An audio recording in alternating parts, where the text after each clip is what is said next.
ఖమ్మం నగరం ధర్నా చౌక్లో వికలాంగులు నిరసన చేపట్టారు. వికలాంగుల హక్కుల పోరాట సమితి ఖమ్మం జిల్లా ఆధ్వర్యంలో ధర్నా నిర్వహించారు.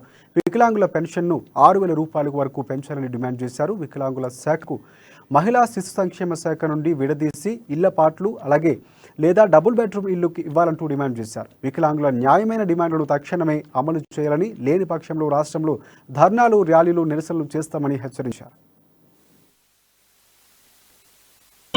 మందా మాధవ కృష్ణ గారు మన దివ్యాంగుల కొరకు ఎంతో కృషి చేసి ఎంతో పట్టుదలతో దివ్యాంగులు వారి యొక్క కాలం మీద వాళ్ళ యొక్క జీవితాన్ని, వాళ్ళ కుటుంబాలని వారే స్వయంగా పోషించుకోవాలని, ఒకళ్ళ మీద ఆధారపడకుండా వారి కుటుంబాలను, పిల్లలను కూడా పోషించుకోవడానికి మన కోసం, దివ్యాంగుల కోసం మందా మాధవకృష్ణ గారు రాష్ట్రం అంతా ఎంతో కృషి చేస్తూ ఎంతో పట్టుదలతో ముందుకు మనం నడిపిస్తున్నందుకు మందా మాధవకృష్ణ గారికి హృదయపూర్వక ధన్యవాదం తెలియజేస్తున్నాము. ఈరోజు మనం దివ్యాంగులం అన్ని రంగాల్లో, అన్ని స్వయం పథకాల్లో కానీ ఏదైనా సరే అన్ని విషయాల్లో కూడా మనం వెనకబడి మనల్ని చిన్నచూపు చూస్తూ వస్తున్నారు.